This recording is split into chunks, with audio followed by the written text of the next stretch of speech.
बात करेंगे अयोध्या की। अयोध्या स्थित मणिराम दास छावनी के धर्म मंडपम में विश्व हिंदू परिषद के नेतृत्व में संतों की महत्वपूर्ण बैठक आयोजित की गई। ये भी आपको बता दें कि इस बैठक में राम मंदिर चढ़ावे से जुड़े अफवाहों, श्रद्धालुओं की आस्था और पूजा व्यवस्था पर विस्तार से चर्चा की गई। संतों ने कहा है कि एसआईटी जांच पूरी होने तक किसी पर आरोप लगाना अनुचित है। बैठक में वीएचपी के राष्ट्रीय महामंत्री बजरंग लाल बांगड़ा और अन्य प्रमुख संतों ने राम जन्मभूमि तीर्थ क्षेत्र ट्रस्ट और महासचिव चंपत राय के प्रति पूर्ण विश्वास व्यक्त किया है। तो वहीं संतों ने राम भक्तों से अफवाहों पर ध्यान न देने की अपील की।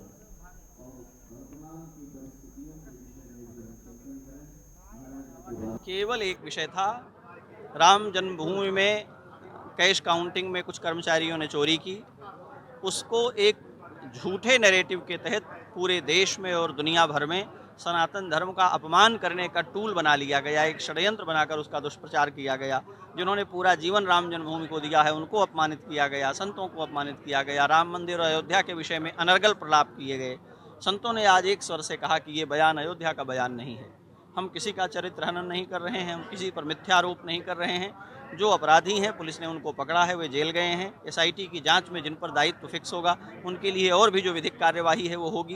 पर इस बहाने अयोध्या को, राम मंदिर को, यहाँ की आस्था को, यहाँ आने वाले श्रद्धालुओं को विचलित करना, उनकी भावना को भंग करना और उनको बरगलाना अनुचित है। संत समाज इसका विरोध करता है। रामलला की व्यवस्था पहले भी 3 लोगों की एक पूजा समिति देखती थी, वो श्री रामानंद संप्रदाय के अनुकूल थी। अभी एक व्यवस्थित 9 सदस्यीय समिति की घोषणा की गई है, हमने भी संचार माध्यमों से सुना है। और ये समिति अब ये उम्मीद की जा रही है कि रामलला की जो पूजा सेवा मंदिर का जो पक्ष है उसको अधिक व्यवस्थित और प्रामाणिक रूप से निर्धारित करेगी और ये सुनिश्चित करेगी कि मंदिर से जुड़े हुए जो उसके अनुषंग हैं, मंदिर की जो गतिविधि है वो पूज्य संतों के नेतृत्व में ही संपादित हो। ये हमेशा से होता आया है। चंद्रमा पर राहु का घेरा होता है, राम जी का नाम ही रामचंद्र है, कुछ राहु उनको भी ढकने की कोशिश करते हैं थोड़ी देर के लिए। मंथरा अयोध्या में थी, कालने में हनुमान जी को मिले थे। ऐसा होता है, सुरसा आती है हनुमान जी का भक्षण करने, पर सदा नहीं रह सकती। अयोध्या हिंदू समाज को, अयोध्या सनातन धर्मी समाज को एकत्र करने का केंद्र बिंदु है। इससे राजनीतिक रूप से चिंतित हुए लोग षड्यंत्र करके इस एकत्रीकरण को भंग करने का उपाय करते रहते हैं। ये सदा चलता आया है। मैं चिंतित तो नहीं रहता हूँ, पर मैं बार बार इसके लिए मुखर होता हूँ कि अयोध्या को अपना स्वरूप पहचानना चाहिए। अयोध्या में घटी घटना पर सबसे कम अयोध्या के लोगों ने बोला, बाहर के लोगों ने बड़ा ज्ञान दिया। जिसको सच्चाई पता नहीं है, जो यथार्थ नहीं जानता, जिसको तथ्यों का बोध नहीं है, वो केवल लाइमलाइट में आने के लिए कि और किसी तरह तो हम पूछे नहीं जाएंगे, एक विवाद प्रवाद का प्रसंग आ गया है तो बड़े बड़े वाग्वीर बयान देने आ गए। ये आस्था को अपमानित करने का प्रसंग है, इसमें कोई तथ्य नहीं है। नहीं, कोई संत जो मांगता है वो संत नहीं है, जो देता है वो संत है। चंपत राय जी के प्रति सभी संतों का एक स्वर है कि वे निर्दोष हैं।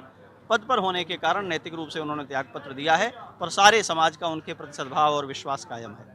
सभी लोग, अयोध्या के लगभग प्रमुख साधु संत, आचार्य, महंत जी लोग मौजूद हुए और सबके बीच में एक स्वर से निर्णय लिया गया कि राष्ट्रीय स्वयंसेवक संघ विश्व हिंदू परिषद जो भी निर्णय लेगा तीर्थ क्षेत्र ट्रस्ट, उसके साथ पूरा संत समाज खड़ा रहेगा। सुधार के वहाँ कुछ ऐसा नहीं है। कोई लापरवाही हुई गणना कक्ष में, जो कर्मचारी ने कुछ गलत किया और वो जेल के सलाखों के पीछे हैं, और सारी व्यवस्थाएं सही चल रही हैं। माननीय चंपत राय जी पूरी तरह से निर्दोष हैं। उन पर जो लांछन लग रहा है वो पूरी तरह गलत है, ऐसा संत समाज ने एक स्वर से स्वीकार किया। पहले तो जो 5 नए लोगों को लिया गया है ट्रस्ट में पूजा पद्धति के बारे में, रामानंद संप्रदाय के अनुसार जो पूजा पाठ पहले से भी चल रही है, आगे भी उसको देखने के लिए पहले सब लोगों ने उनको शुभकामनाएं दी। उसके बाद में मंदिर ट्रस्ट जो आजकल तथाकथित चढ़ावा चोरी के बारे में चर्चाएं हो रही हैं, तो संतों ने एक स्वर में माना कि चंपत राय दोषी नहीं है। हमारे उनके बीच में, संतों के बीच में कुछ संवादहीनता हो सकती है, लेकिन उनकी त्याग तपस्या को देखते हुए संतों ने एक सिरे से नकार दिया कि चंपत राय दोषी नहीं है। और संत समाज कल चंपत राय के साथ में खड़ा था, आज भी खड़ा है और कल भी खड़ा रहेगा। मैं आप सभी मीडिया बंधुओं से निवेदन करना चाहता हूं कि जिनका बयान लीजिए उनके बारे में पहले कंफर्म होइए कि वो व्यक्ति कौन सा है, वो किस पद पर है, उसके सामने क्या दायित्व है, क्या उसकी जिम्मेदारी है। अनैतिक लोग, तमाम लोग पतंगे घूम रहे हैं, दानी के बटुए की समता करती झोली भिखमंगे की, सूरज के पास पहुंच जाऊं इच्छा है नीच पतंगे की। ऐसे पतंगों की सलाह, ऐसे पतंगों की मीडिया में वाइट लेना हम समझते हैं कि ठीक नहीं है। जिम्मेदार व्यक्ति से वाइट लीजिए और उनका जो भी भाव। अयोध्या में संपूर्ण विश्व से आने वाले श्रद्धालुओं का स्वागत अयोध्यावासी और रामलला तीर्थ क्षेत्र ट्रस्ट किस प्रकार से कर सकते हैं, उसकी चर्चा हुई है। और संपूर्ण अयोध्या के संत संपूर्ण विश्व से आने वाले राम भक्तों को अयोध्या में राम राज्य की कल्पना का अनुभूति कराएं और उनको अपने आशीर्वचन से, उनको अपने आशीर्वाद से और रामलला के दर्शन से उनके मंगल की कामना करें। इसकी चर्चा अयोध्या के संत समाज यहाँ कर रहे हैं। देखिए, जागी रही भावना जैसी प्रभु मूर्ति देखी तिन तैसी। हमें लगता है कि समाज में दृष्टिगत और जो भी दृष्टिगोचर चीजें हैं उन्हें देखने का हमें एक नजरिया है, और हम जिस भाव से देखते हैं, जैसे विभीषण बाकी लोगों को राम की सेना के शत्रु दिखते थे, और मुझे लगता है कि हनुमान जी जब अपनी दृष्टि से देखते थे तो वो कहते थे, भगवान राम से उन्होंने कहा कि हनुमान से जाकर बताना कि मैं हनुमान का भाई हूँ। समझ रहे हैं ना? तो जिस प्रकार लंका में विभीषण का वास था, उसी प्रकार अयोध्या में और जो त्रुटियां हुई हैं उसकी औपचारिक रूप से एसआईटी की जांच हो रही है। और मुझे लगता है कि जांच के दरमियान जो लोग दोषी पाए गए हैं वो जेल में हैं, और बाकी जांच चल रही है। उस विषय पर अभी कुछ कह पाना थोड़ा जल्दबाजी है। देखिए, आज की चर्चा का विशेष रूप से यह है कि मीडिया में कुछ ऐसे लोग जिनको समाज का कोई ज्ञान नहीं है और बिना जानकारी के वह आलाप कर देते हैं, और जिनका कोई औचित्य नहीं होता है, ऐसे लोग अपनी बातों को कह देते हैं। और मुझे लगता है कि मीडिया के भी यह दायित्व है कि वह पहले तथ्यों को जान करके ही देश की जनता को प्रसारित करें। और आज की इस मीटिंग में दर्शन, पूजन और श्रद्धालुओं के स्वागत की व्यवस्था को कैसे सुलभ बनाया जाए, और 4 प्रमुख संतों को रामलला तीर्थ क्षेत्र ट्रस्ट की एक समिति बना करके उस समिति में उनको स्थान दिया गया है। और वह रामलला के अर्चना, पूजन, वंदन को जिस प्रकार चल रहा था उससे और अच्छे तरीके से और आध्यात्मिक तरीके से संपन्न कराएंगे, और संपूर्ण विश्व के प्राणी मात्र के मंगल की कामना की जी। उसमें इस समिति के अध्यक्ष गोविंद देवगिरी जी बनाए गए हैं, और अयोध्या से इसमें 4 सदस्य के रूप में पूज्य संत चरणों का चयन किया गया है। पूज्य श्री राजकुमार दास जी महाराज और श्री रामानंद दास जी महाराज, मिथिलेश नंदिनी शरण जी महाराज, और जिस स्थान पर खड़े हैं छावनी के पूज्य उत्तराधिकारी श्री कमल नयन दास जी महाराज का।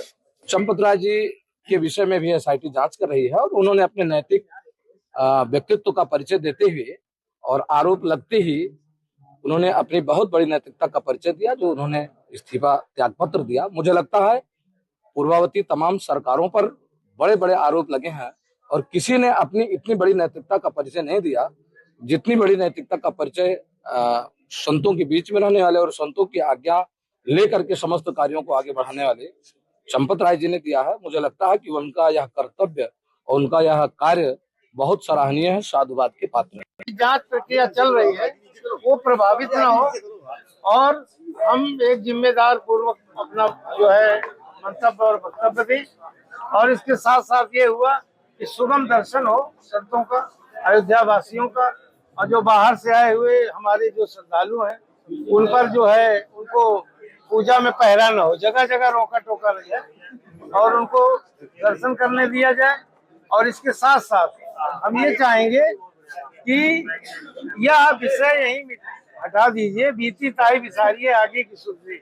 जब एसआईटी टीम गठित हो गई मुख्यमंत्री जी द्वारा, और उस पर प्रश्न चिन्ह नहीं लगना चाहिए, किसी पर दोषारोपण नहीं होना। लोगों ने उनकी सहानुभूतियां उनके प्रति जाहिर किया कि वे अच्छे थे, संगठन का काम देखते थे, राम जन्मभूमि आंदोलन में थे, और उनके नाम से FIR भी हुआ था जब राम मंदिर का बाबरी ढांचा गिरा था, और वो त्यागी पुरुष से 78 साल उम्र हो गई है। ऐसी अवस्था में उनकी भावनाओं को आहत न किया जाए।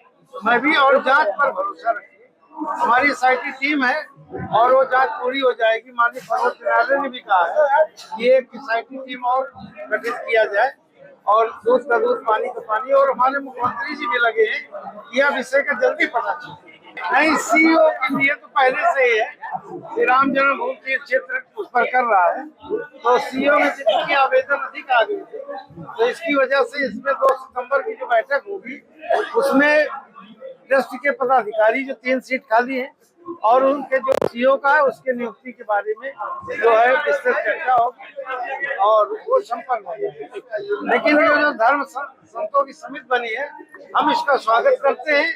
ये बहुत अच्छे से राम जन्मभूमि की पूजा अर्चना संचालित करेगी